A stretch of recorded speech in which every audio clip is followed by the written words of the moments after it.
they hear what the people they love.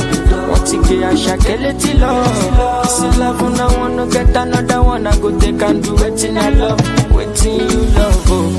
Maybe waiting I love, oh. Waiting I love, I go know how we done my heart, oh. Go no be vodka. This time on me change, but I know the ways that we start.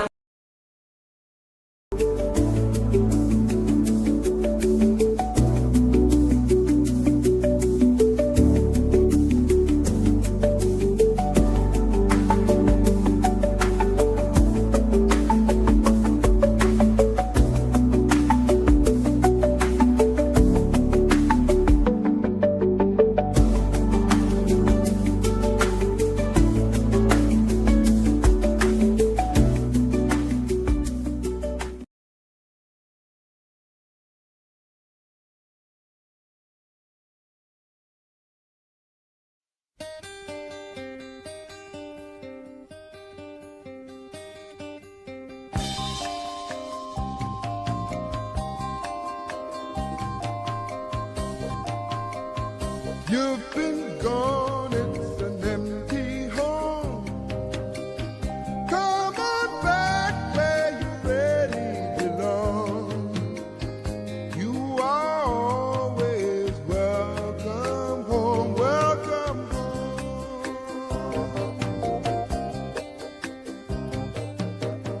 You've been kept down for much too long. Stand up, please, and say I am free. Don't forget you are welcome home, welcome home.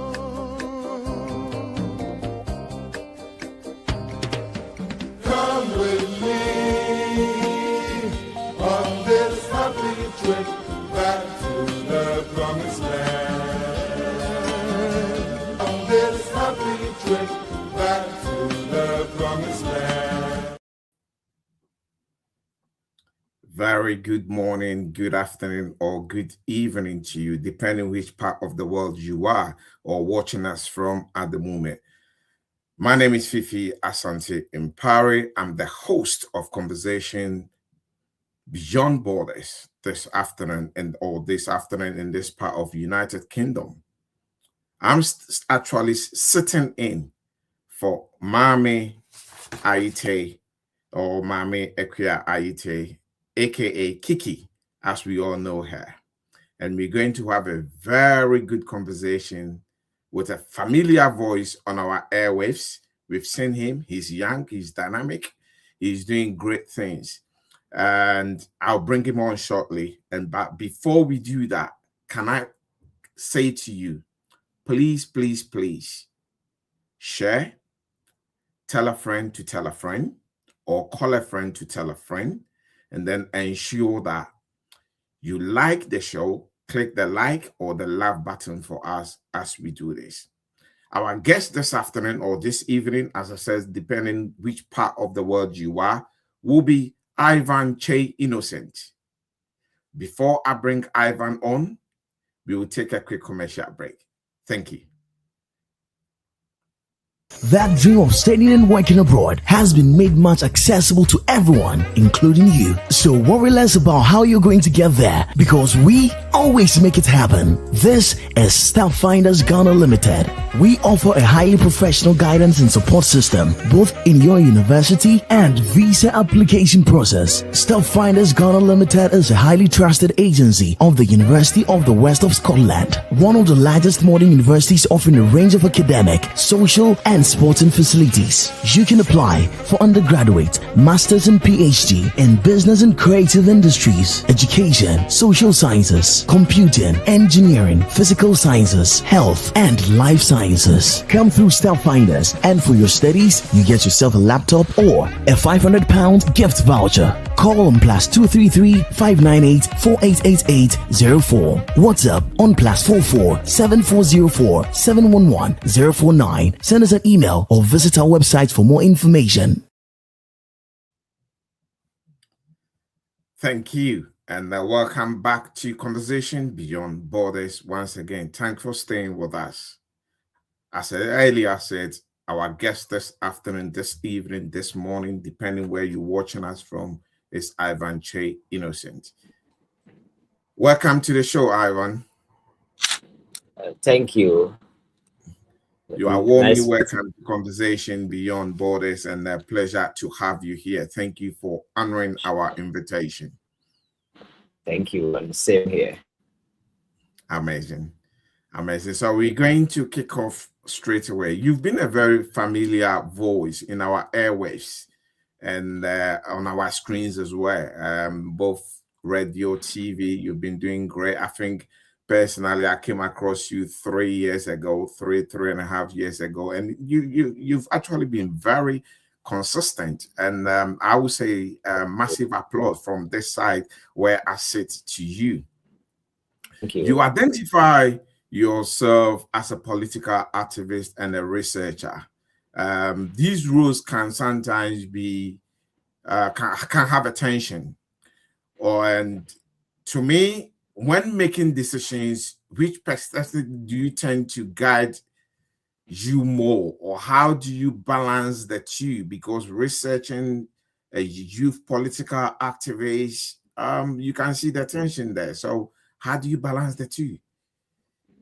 Yes, let me say, like, good afternoon, good morning, like you said, wherever you're watching us from. And I must say, it's a privilege to have this opportunity to be here.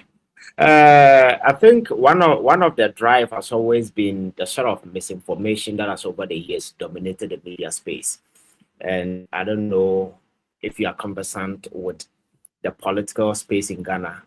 That seem to it appears to have been divided into two circles, NDC, MPP. So very often the substance of the argument, the quality of political debate that we're supposed to have to trickle down for people to make informed choices out of that is very often laced with a whole lot of misinformation, personal emotions, propaganda, depending on where one stands across the political divide.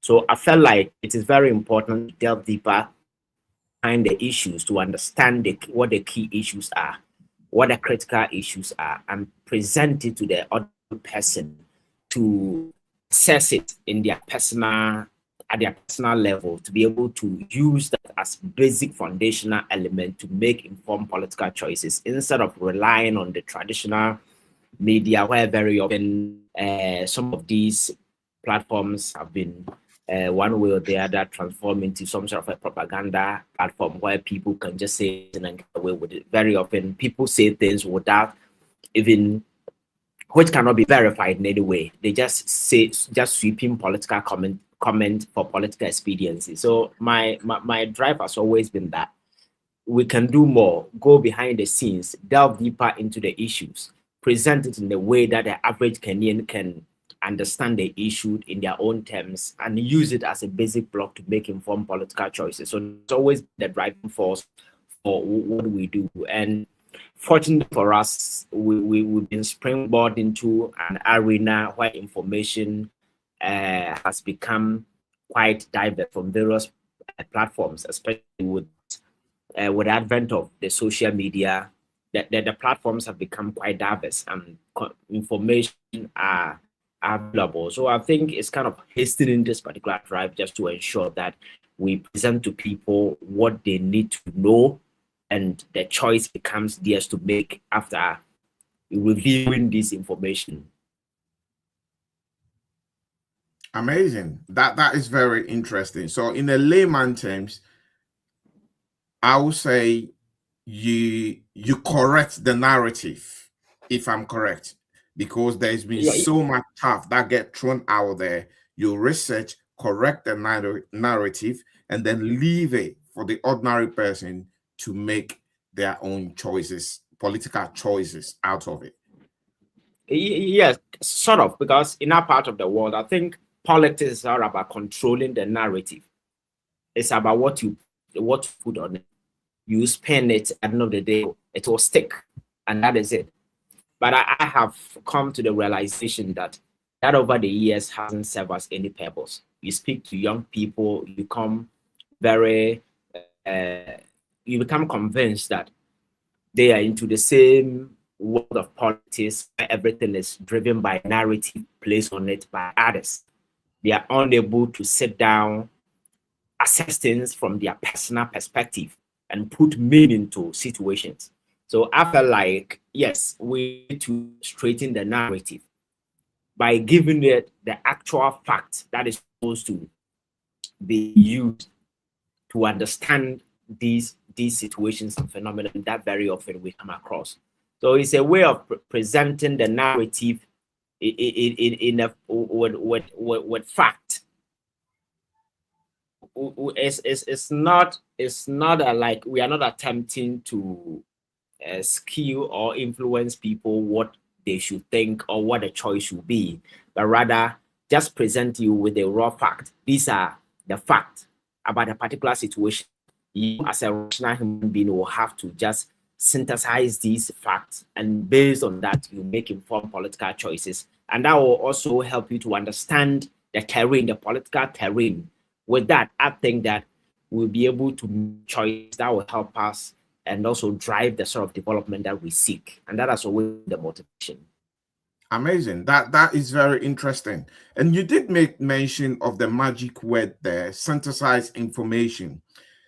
Is this due to lack of critical thinking from the Ghanaian youth or ordinary Ghanaian youth who might not synthesize information and then critically think and be able to make decisions for themselves? For that reason, we require young people like you to do that and then play that information out there for them to make choices. So I think one thing I've always refused to do is to blame the average Ghanaian, because over the years, politics has been presented in a particular way away from the young folks. It was seen as a game that is played by a certain elite. So the young people over the years haven't been considered to be part of the political drive. So if you, I don't know if you've been monitoring over the years, you've monitored the space, the whole thing generated into NDC MPP politics, depending on who is in the studios and who is talking. The narrative was controlled for a particular sense.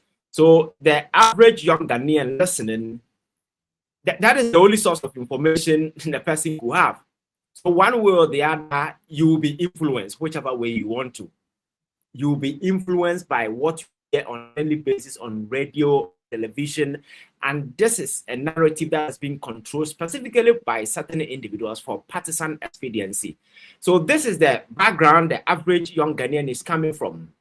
So they've never gotten a chance of independent to assess these issues from a very independent or neutral perspective. They were born into this particular world where the narrative had been hijacked by these great political powers. And what drives the conversation has never been the issues. Very often it's propaganda, partisan expediency, or whatever. So I think that this is the time for us to set the record straight, so that the average Ghanaian being provided with information, because to be able to be a critical thinker, you need to first be served with the raw data in their factual sense. That will be your raw material to analyze, to synthesize, to be able to make those choices. But if that has not been given to you, I'm not sure it will be right to blame young people for over the years having failed to. So if you go back to the past, the alliances to political entities has always been emotions, tribal, ethnocentric, religious, regionalism, those kind of. So that has always been the linkage point. It has never been about issue-based politics. I am NDC because this is that. I am MPP because they come, they do this, they do that. It has always been, oh yeah, we are Ashantis, we are Ewes, we are this. That has always been the link between this political establishment and the average Ghanaian. And you cannot begrudge them, because over the years, these basic tools, which is the information block needed to analyze the whole situation, to be able to understand first before they make these choices, they were denied. Because the so-called traditional media decided not to provide these things. Because unfortunately, you listen to morning shows in Ghana, you have somebody sitting on the left, another person sitting on the right, NDC, MPP. The narrative is being shaped to a particular direction. The neutral arbiter who is supposed to control the narrative and present the fact as it is for the listener to, understand what the real issues are, or present himself as, I don't want to get involved. So they resort to reading text messages and sort of. So another day, you listen to a morning show, the NDC person is saying yes, the MPP is saying no. The neutral person who is supposed to, provide you the answer will not. So another day, you, the listener, become confused. So you either in other words, Evan, if you could hear me, in other words, our own biases has taken effect of the radio waves, and that is where the importance of your work comes in. Thank you. That is a whole conversation on its own, and I think with time we will invite you again. We will have this conversation in detail for the sake of time, and I want us to touch on so many things. Let's move into Pan-Africanism. It's often expressed powerfully in rhetoric. How do you see it being implemented in tangible or measurable ways across the continent? And I say that I'm going to put two into it for you. I say that because of the recent or the reoccurring of tension and incident of violence involving African migrants and in South Africa, beyond common cited explanation, why do we believe are the underlying causes? But when it comes to Pan-Africanism, our leaders speak so passionately about it, but on the ground, we have underlying issues. Yes. I think Pan-Africanism, depending on how you see it, but if you go back to history, there was some level of alliances among African countries in the past. Even at the independence time, I think if you look at how effective it became at the time, because in the sub-Saharan Africa, Ghana was the first country to secure its independence, and within a period of 10 years, we were able to assist almost 30 African countries within 10 years to secure independence. So that tells you the potency of the alliance at the time, and the sort of potential we had at the time if we had pooled resources together from that time to drive our growth. But unfortunately, over the years, Africa has always been a reaping ground by these boats.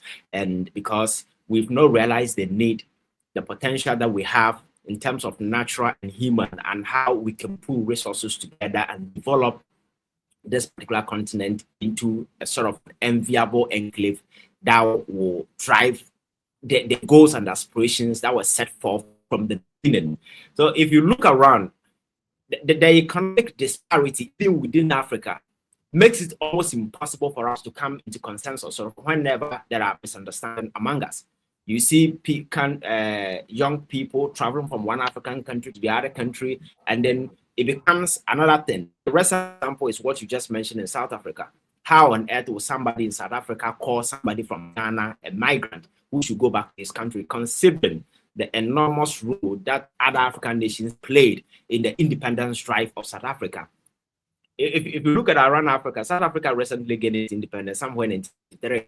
I can tell you on authority the consequential role that Ghana as a country, Zambia and Angola, these countries, the key roles that they played in the South African drive for independence. At some point in time, Kwame Nkrumah gave a lot of them independence. We gave them money. Even Rawlings, when he was president, gave Mandela $1 million.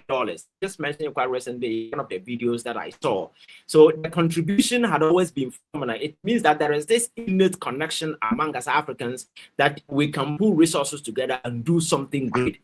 But very often, this particular drive is often warped by a whole lot of factors, which may be external, because the external forces out there might also do not want to see Africa come together, pool resources together, and become a sort of an enviable alternative to the Western power or the American power. So I think that it is very, very, very important for us as Africans to realize our potentials, how we can pool resources together, come together, and drive a certain goal that will free us from the clutches of what we've always been entangled in. Because I believe that we have the potential, in terms of everything, natural resources, the human resources that is required to build a country, we have it here.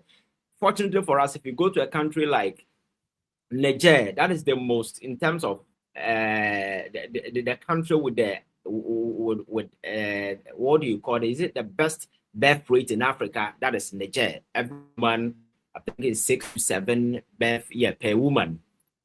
That is huge. So if you put all these things together and you ask yourself, why are we still lagging behind?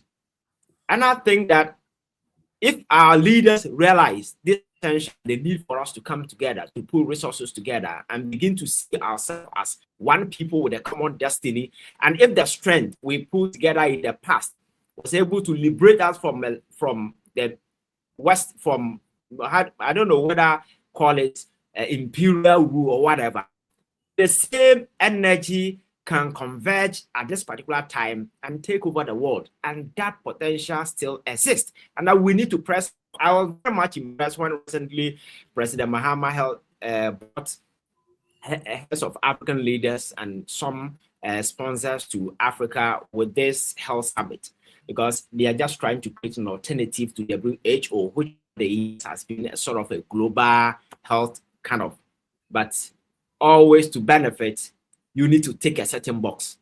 And Africa has always been on the sidelines of some of these things because the demands always do not sink in our interest. So I think that these are some of the alternatives that we must begin to create as a continent, realizing the huge potential that we have and begin to drive that in a way of economic sense or any other way that we can win as a country, as a continent as well.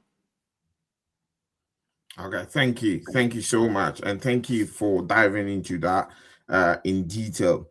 I think you've spoken really well on that. It seems that within the top African leaders, Pan-Africanism works. They kind of gel with each other. Economically, there are slight issues here and there. And even across West Africa, sometimes you could see traveling across West Africa and other parts of Africa, the restrictions. We don't have a borderless Africa here, and it's holding us back. It's holding us back economically. It's holding us back as a unit and in terms of Africa in development. And then at the same time, now we have underground violence and differences among Africans. It's sad to see. Yes, and I think that the African institutions are also not effective, and that is one thing. For instance, with UN, ECOWAS hasn't been in their best elements, because with the recent development in South Africa, this is not the first time we are witnessing some of these situations. But ask yourself, what has been the intervention of this mother body? South Africa on a yearly basis engaging in this dirty political whatever stand and they get away with it. There hasn't been any sanctions. Nobody has been called to order. In recent times, we've seen in the sub-region coup d'etat upon coup d'etat.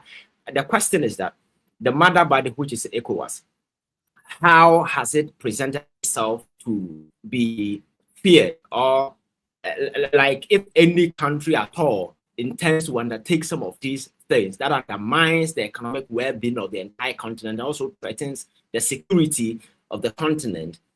How has ECOWAS, as a mother body, feed into the narrative to be able to have a certain controlling effect to nail down some of these things? If you live in a continent where people feel like, hey, there are no constraints, anybody can just wake up and do anything and get away with it. At the end of the day, there is always enough incentive for people to do some of these things and get away. So I think that institutionally, we must begin to put premium on some of these bodies, in as much as we are ineffective in their effective element. It will serve a lot of good purpose for us, because sometimes people might want to take certain decisions. They will be very mindful of some of these institutional sanctions that will be lowered to them. But today, if Togo or Ghana decide to break away from ECOWAS, you ask yourself, what will be the loss, or what will be the losses? Because that will be the first consideration. So if it doesn't come with anything, then the person will not even think twice about it. So I think that as much as we are trying to pair things together, the institutional strength must also underpin everything that we do. We lose sight of it. I think the continent will be there for a take, and anybody at all can just wake up and do anything together with it. Thank you. Well spoken on that. I think at this point, viewers, we will take a quick commercial break and then we will come back. Please don't go away. Stay with us. Afibia muno ni pampempem a ewo akwantom ema ne sika ba fie be niam bi te se adansi ayaresa hoka adesua hoka efie sikatua aware hoka ena eyie ene de keka ho nanso oha kese wo we mu ni kwan ben so na wo fa hu se botaye nti a wo ma ne sika no ye de ye sa wo ma ne sika afa obi so de sa adwuma we num ne taaya yam hihie pa etoda eche na ahotoso biara eni so we enti na pay angel eden hihie sonko aba sikamanium a yeto ne din direct to merchant remittance yetwa ne tia D2MR we ya kwampa wo betimi afa so ama ne sika edi ama ndwumako a wo ne won di dwuma wo abra emfa odasani ana intemgine ni biara nsem na wakodi usika wo betimi afa D2MR so ama ne sika ama wadofo san hihye yesu boa ndwumako nketo na pa o D2MR so no wo siketua ye mprempren yenje wo hwe yama wo abotayem se wo sika ekobia ewo se eko na ekodi dwuma ewo se edi pay angel D2MR aba masikamania ayememremre esanse emfa hu biem ni bia wo ana edwumako a oni omudin sa wo so ne ewo ye yintem ginafo nyine firi ho na yama wadi dwa na wamma ne sika ntem so eni ahotoso mu hwehwe pay angel kira kwan ewo Google Play Store ana Apple Store tua mom direct make us pay angela. Now what just say global payments, local simplicity. Thank you once again, viewers, for staying with us. Thanks, Evan. This time around, I'm gonna bring you home. I think we've touched base on your activism, and then we've touched base on we've gone into the continent as a whole. I'm bringing you straight home into Ghana. Ghana is increasingly described as economic recovery story. From your perspective, and mainly from your perspective, does this characterization accurately reflect the current realities, or is just overly optimistic? I think that would depend. I will draw this analysis from where we were and where we are. Ghana has always been a country with great potentials, like I mentioned, in terms of human, natural, everything. So we have no reason to be worried around in terms of our economic prospects. We are supposed to be rubbing shoulders with the big countries out there, considering how we were able to chart our path to independence so early and the prospect that lied ahead at the time. Fortunately, we have somebody, the person of Dr. Kwame Nkrumah, who had a great vision, and the vision was something that was going to drive the entire continent. And in Ghana, we saw the sort of programs and the project that he and the sort of vision that he had for Ghana. It was so great, but unfortunately, in recent time, because of this politics you and I are privy to, we succeeded in decimating every single prospect that we had as a country. We dragged ourselves through the mud in recent years, especially in the last 8 years of President Kufuor. If that is anything to speak, I think we all saw the economic quagmire that this country was thrown into, the point that for so many years we had to, forfeit our external debt obligations, to the point that we extended it home. Ghanaians who had bought government bills and those kind of stuff had to forego their investment and a whole lot of stuff, to the point that at the war stage, all the rating agencies degraded Ghana to the point that we were described as a junk economy, to the point that we could not even go out there to borrow.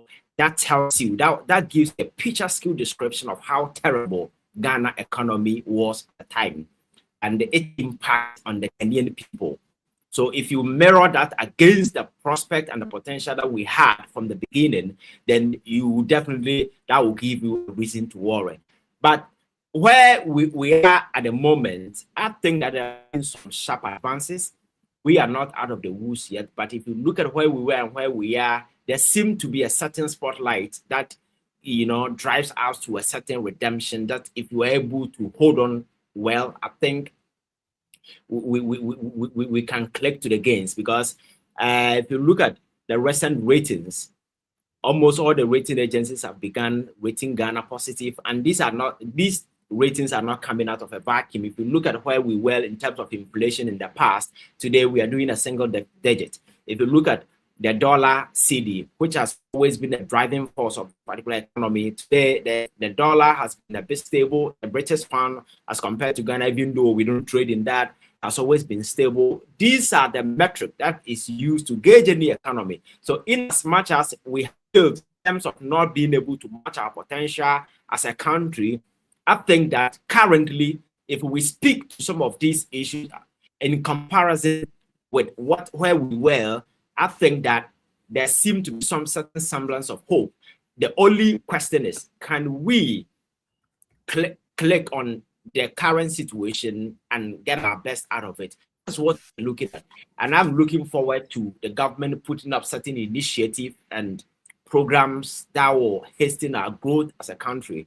But the major problem in our part of the world has always been youth unemployment. And for you and I, it's a major challenge, because those of you in the diaspora, you may even understand these things better. On daily basis, you have people calling you for money, those kind of, that tells you the terrible situation that we have. So I think that the focus needs to shift. We must begin to create job opportunities for young people. That is why I welcome this 24-hour economy thing when President Mahama mentioned it, because I have always believed that the only way we can drive to match our potential as a continent is when we are able to go industrial. That's the only way. I have listened to a couple of people who mentioned that work around the clock should include teaching, nursing, those kind of. I've always argued that those things are third-party services. They do not actually grow economy. They offer third-party incentive for the economy to grow. But what actually grow an economy is the factories. Being able to add value to raw materials, setting up factories, and you have people working around the clock 24 hours. The production will grow the economy. The production will create jobs. The production will create market. And these are some of the things that we can ably rely on and say, Ghana is amping towards a particular direction. Because if you look at the economic statistics, the amount of money we'll be using to import things like rice, things like oil, things like, so sometimes you realize that it's crazy, because we have the potential to be able to produce twice as much as we need, and even go to the extent of exporting some of them. But over the years, that has never been a priority. Those doing the importation are the very people making the big decisions, and they benefit. So the narrow parochial interest of few misguided people who wear executive tag here override the collective interest of us all, because it will serve a big purpose if we go to Tamale and set up a rice factory. We will put a lot of young people in farming, and at the end of the day, we have a factory that also be running around the clock. And again, we will have something to feed our schools. This is something that will grow the economy instead of over-reliance on export. Everything coming in this particular country, they have their own disadvantages. So for me, I think that I will not write Ghana off. Where we are, there is light at the end of the tunnel, because the president has proven that he's really committed to taking this particular country somewhere. But we need to, the paradigm must begin to shift, expand the horizon, and see the potential where we can try to bring economic prosperity to the people of this country. We cannot always dwell in the past. This person did this, this person has done that, this person has done that. There's the reason why we dropped them and we are here today. The thing is that moving forward, what can we do as a country? What can we do to elevate the young people, and we add value to the creative potential for young people to be able to harness him for national growth?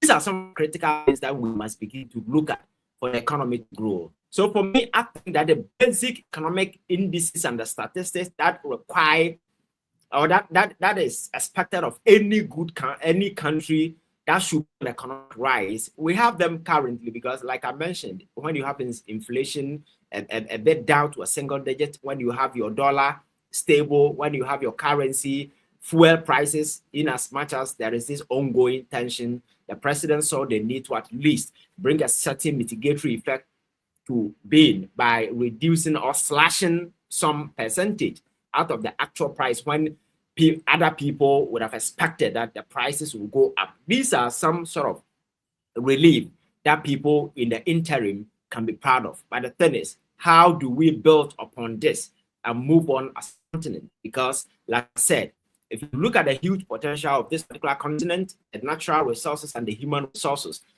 we do not match it at all. And that there is the need for us as people to realize this and then match our potential. That is the best way that we can get the best out of this. Thank you, Ivan. And I share the same sentiment. I absolutely share the same sentiment with you, that we have to do more, and then we also have to make sure we travel on the path of sustainability. As you just mentioned, we're not out of the woods yet. That was your words, and I like the idea that we are not out of the woods yet. My follow-up on that will be, what will actually help us to be able to sustain what we have started? Because we seem to have different governments in place that we will have positive indicators, and then it changes straight away into negative, and then it takes us into IMF. We will come out of that, and then we will have positive indicators again. And critics have said that over the years, it seems every time we go into IMF program, we are very disciplined in terms of expenditure, in terms of the way we do things with regards to governance. When we come out, then we go on a spending spree. That brings us back. How do we change this as a country? So I think the clear indication to what you just mentioned is that we let this binding, there is a certain binding element that is mixing from this whole politics that we do. A government can take whatever decision. A government can take over power today and decide to deviate from the previous government. It doesn't matter where they got to. And over the years, we've witnessed, a classic example is this: some of hospitals that President Mahama in his earlier term built, and the previous government decided to abandon them at a cost to us as Ghanaians, but not to the government. But for whatever reason, they decided to abandon all this. The question is there any constitutional remedy to some of these? That is the reason why some of us always call for a certain constitutional re-engineering to be able to capture these lapses within our constitutional framework, so that a government will be bound not to abandon a project started by. We may hang it on a moral conviction, assuming that the incoming government will be morally right or will be morally responsible to undertake a particular project. But if you are not fortunate to get somebody like Akufo-Addo, you may be in trouble, because he saw the signs quite clear. He decided to abandon a lot of the project. And if you go back, they also will have certain examples to show you that the NDC government in the past abandoned that. And we are not learning as a country moving forward. So I think that to remedy this particular situation, we may need a certain constitutional re-engineering to be able to handle this situation. And then as a nation, we need to have a national plan. And we have national development, whatever plan. But the thing is that the presidential power overrides whichever authority the constitution sees to this particular institution. So whatever project that these individuals decide to, whatever plan, whatever, the president authority can override it at any point in time. So if it does not fall within the purview or the interest or whatever that a particular government want to do, they can decide to abandon it without any constitutional liability. So for me, I think that constitutional re-engineering was, again, we must also design our government in such a way that it does not run on the engines of political parties. Political parties may set up goals that are short-term because of partisan expediency, because I have a 4-year term. I need to go back and tell the people that I campaigned 3 years, I have delivered it. Whether it's feasible, whether it's reasonable, whether it serves a purpose or not, I promised and have delivered.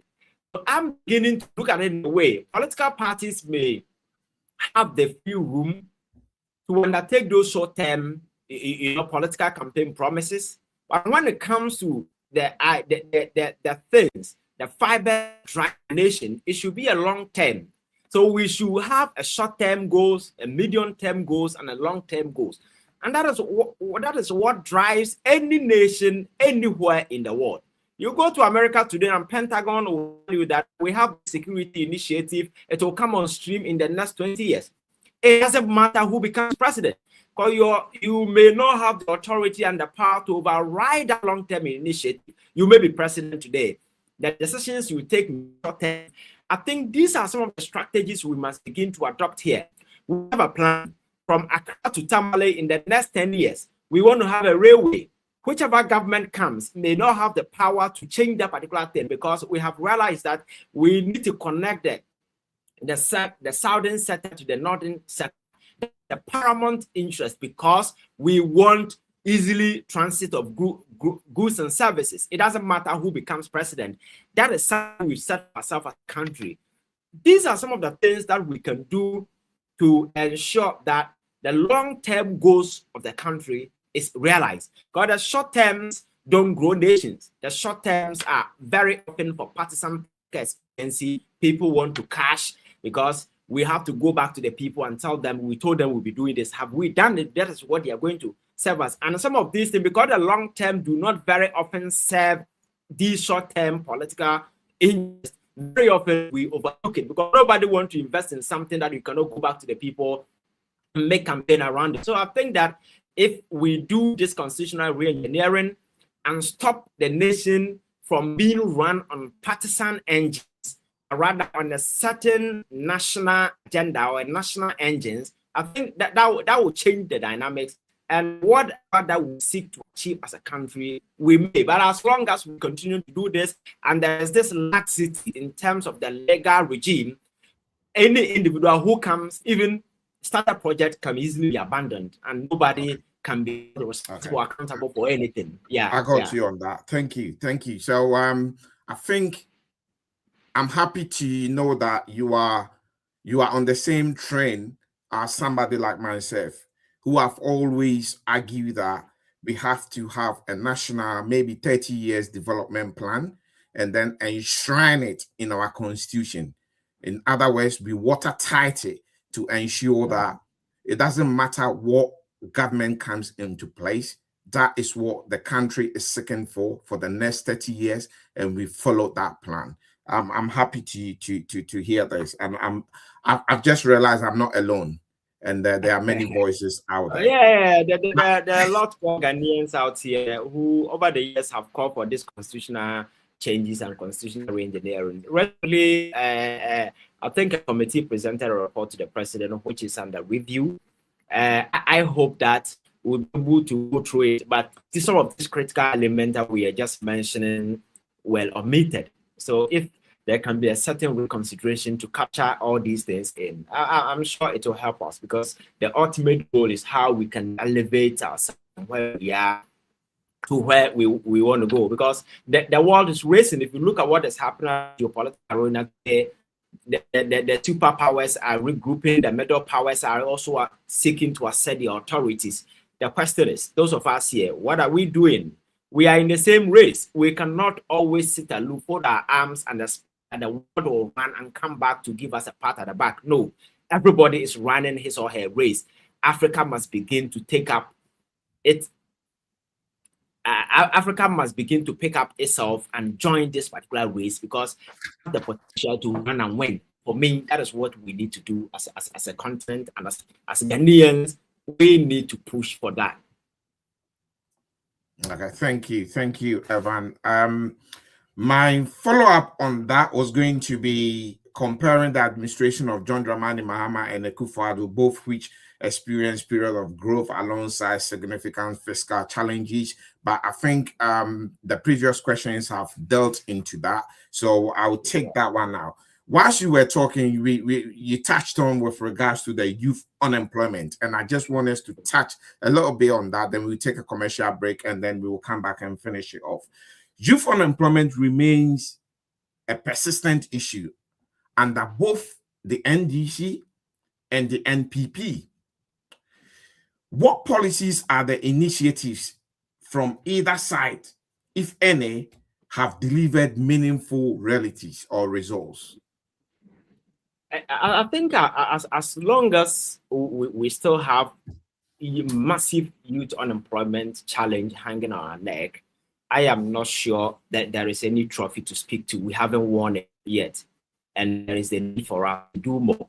Over the years, some of these interventions remain very pale, and sometimes they lack the structural foundation that will sustain it. Like I told you, some of these programs very often are just for partisan expediencies, if that's the right way to put it.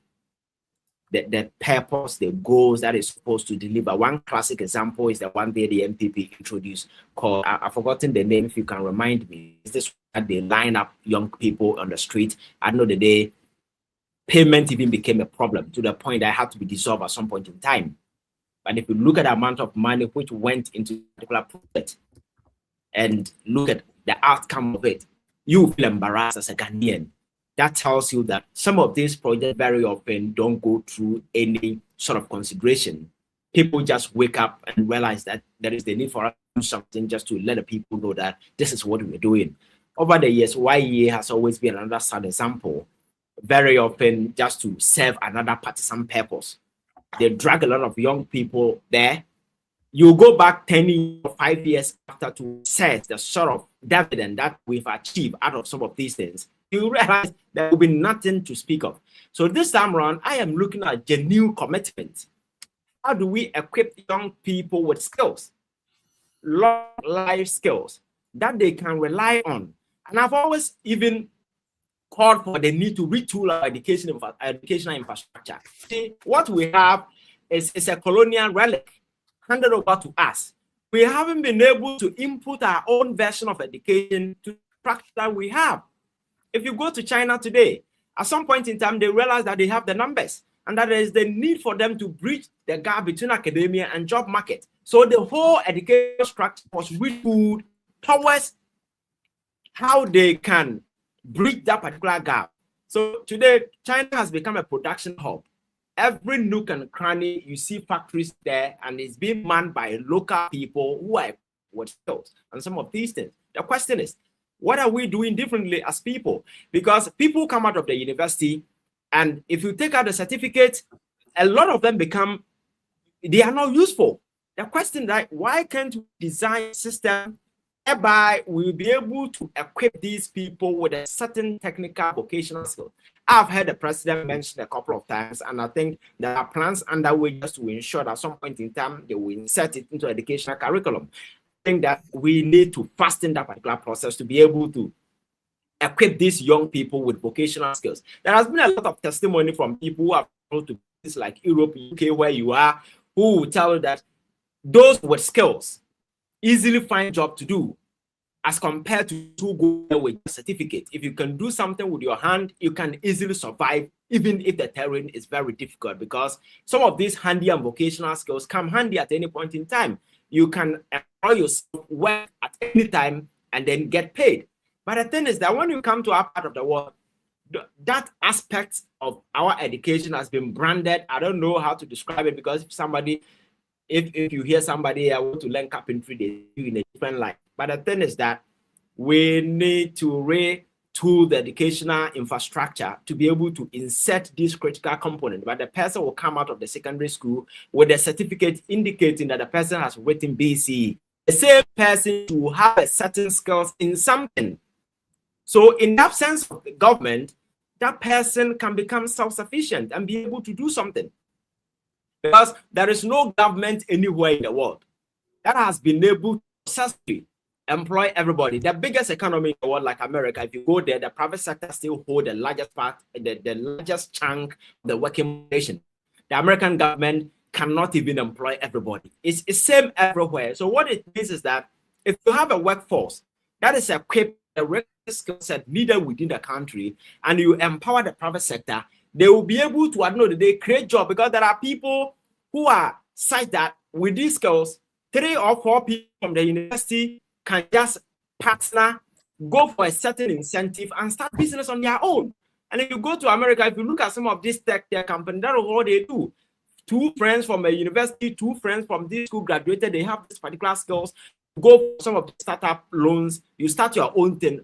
The next 5 years, you see it to be a big company. So I think that we need to retool the model and begin to realize that the strictly the sort of book education that over the years we have dwelt on.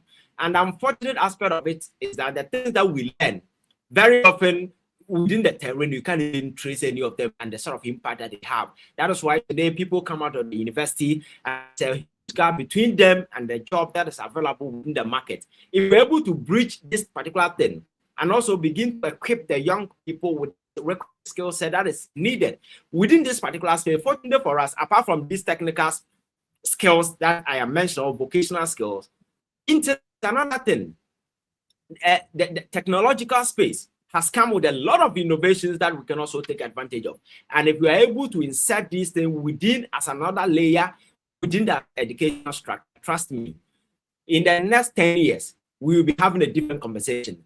But expecting government to come initiate some of these modules and solve unemployment problems once and for all, trust me, it will be like washing our feet while we are wearing our socks. It will be cost 90.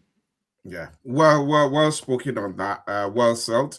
I'm one of those believe that government cannot do everything. No government can absorb the working force of any country. And as you've mentioned as well, I believe our tertiary institutions have also played. They haven't helped. They haven't played a positive part because, as highlighted by you, those of us who studied here, we know. Even the universities themselves,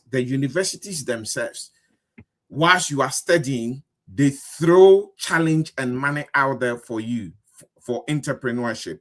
Come out with your idea. It's supported and funded by universities. And the universities run researches that you see a lot of these breakthrough, innovative things that is happening around the globe is done by universities. But it seems our universities is just been go there, get that certification and come out and then sit there and say, I'm qualified. Government haven't employed me. And we need to change that.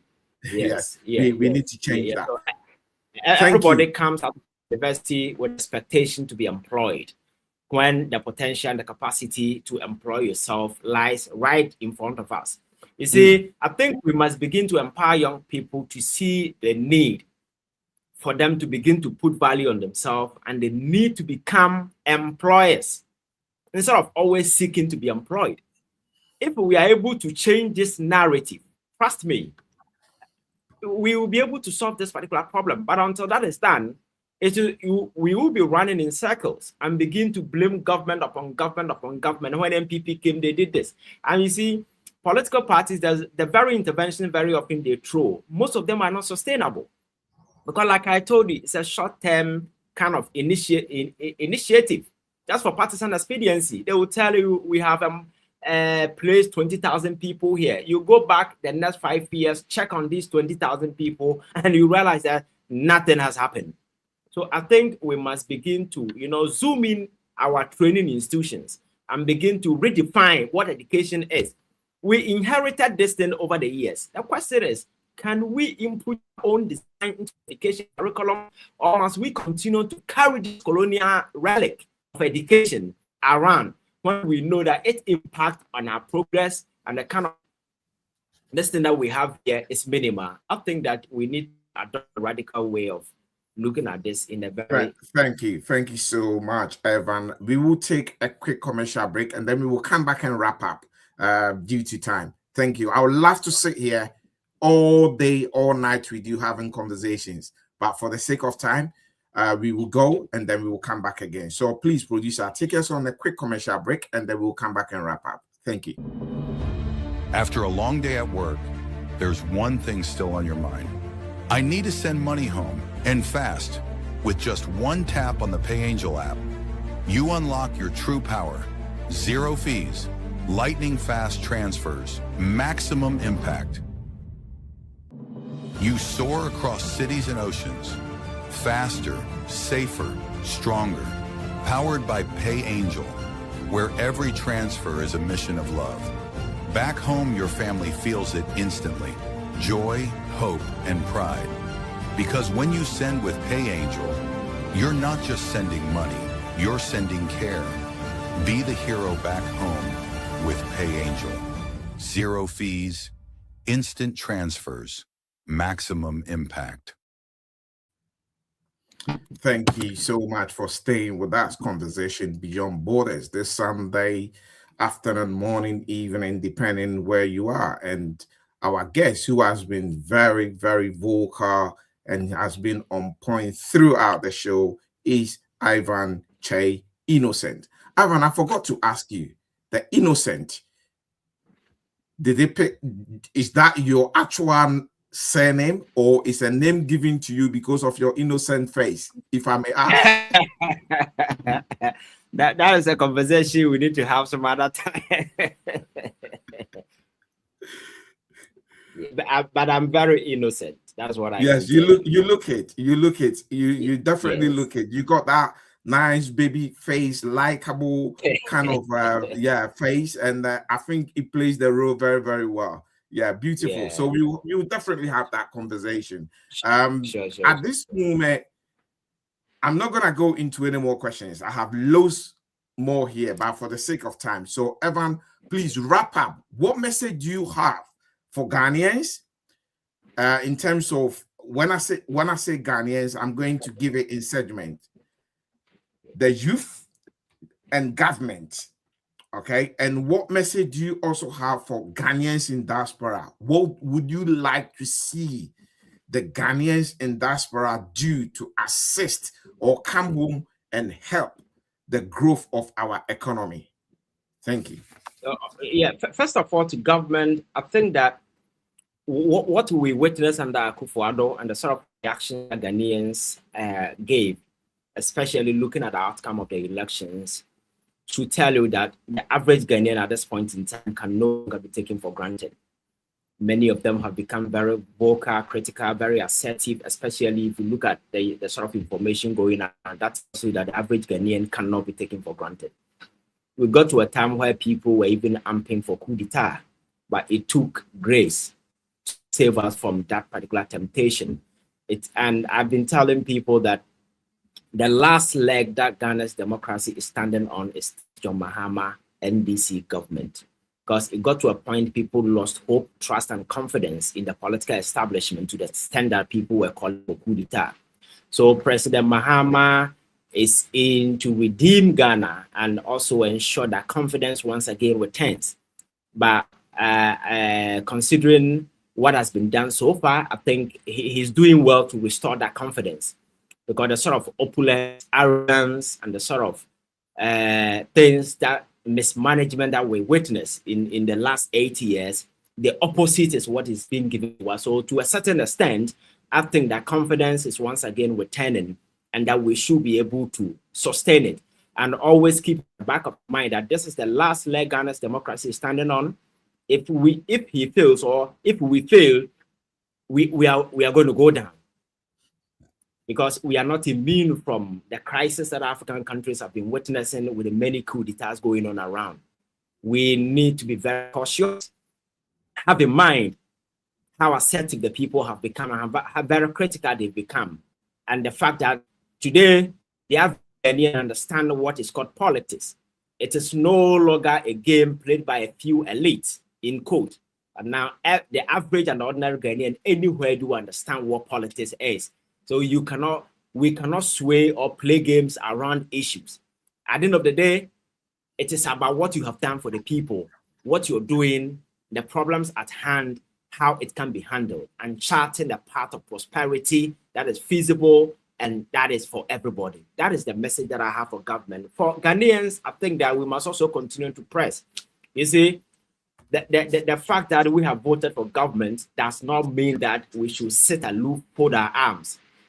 As long as the government has shown signs that are positive, we need to rally behind it, because the government is not an island.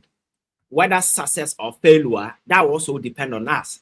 we need to be with the government just to ensure that we shape the narrative, we shape the discourse, and at some point in time become very critical to be able to situate this whole thing in a context that will benefit all of us. You may be part of the government, you may not be part of it. Wherever you are, I think this is our government, and it is very imperative on our part just to ensure that our government succeed. So whichever way that we can contribute to ensure that the government become a success, that is what we should do. Because if this particular administration fails, it is Ghana that will fail.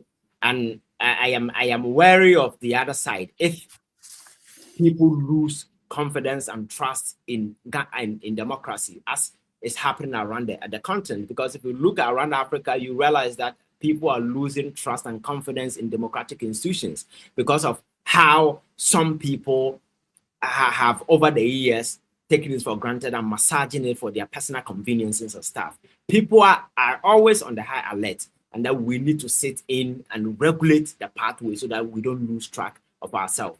And to our friends in the diaspora, I must say I'm very, very, very happy when I see Ghanaians, especially in outside Ghana, who have over the years taken upon themselves this particular conversation, and they've proven that indeed they are even much more concerned about happenings in Ghana than even most of the people here. And I think that is what you need to continue. You may be part of the government, you may not be, whichever way. Like I said, our contribution really matters. And I've always argued that there is no place better than home. So if you're outside and you think there is you can invest in the local economy in any way, do not hesitate.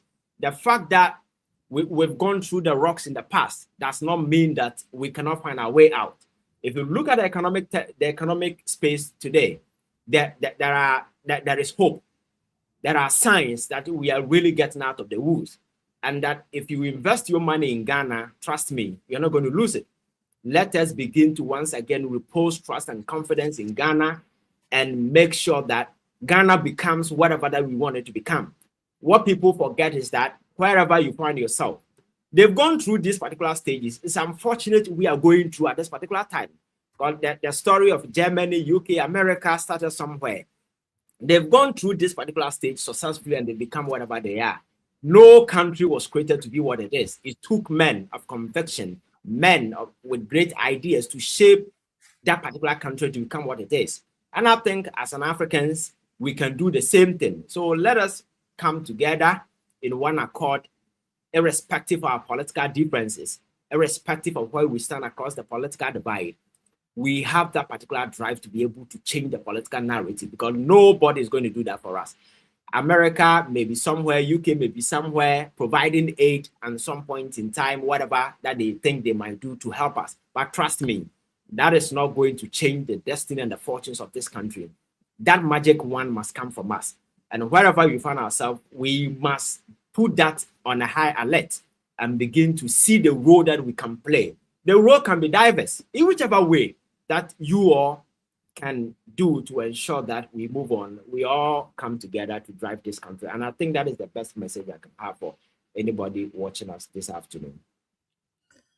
Thank you. That is such an amazing message. The next time I'm going to ask you, if you were the president, what would you have done? Or what would you have done different? So prepare for that. We'll have a lot more conversations as the year progresses. This is amazing, and I love that message. The message to the diasporans: let's trust in Ghana, and let's ensure that we invest in Ghana.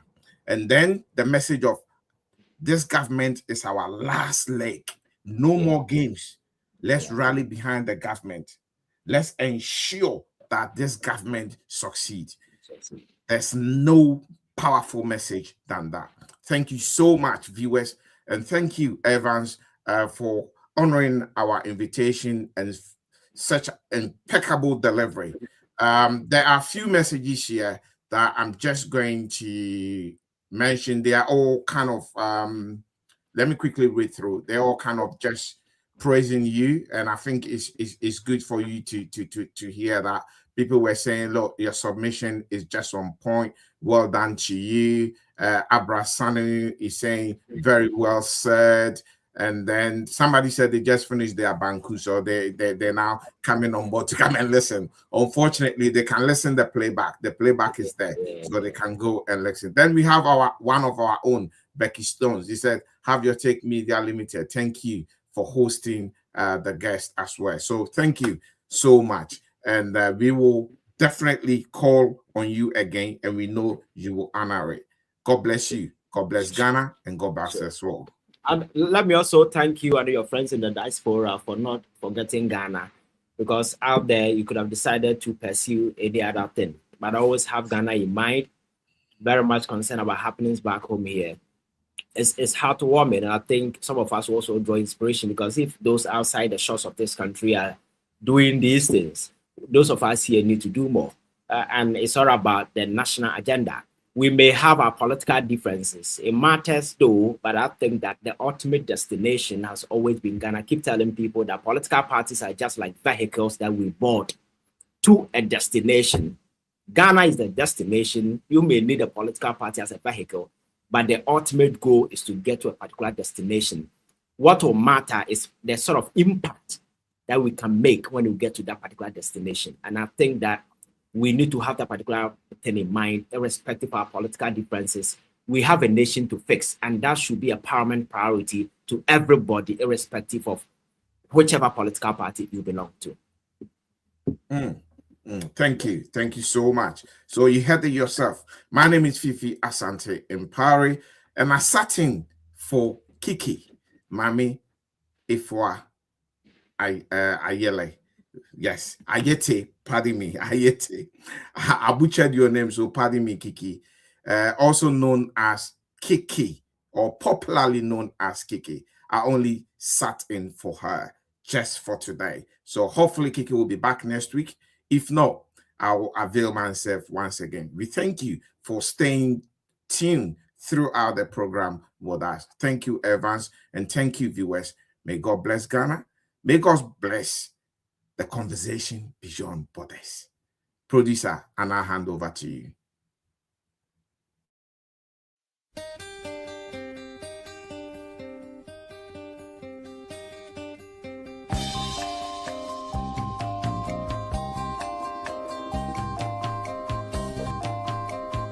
You've been gone, it's an empty home. Come on back where you really belong.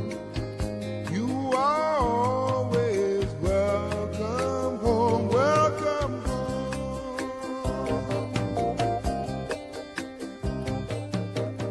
You've been kept down for much too long.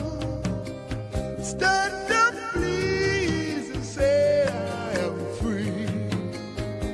Don't forget you are welcome.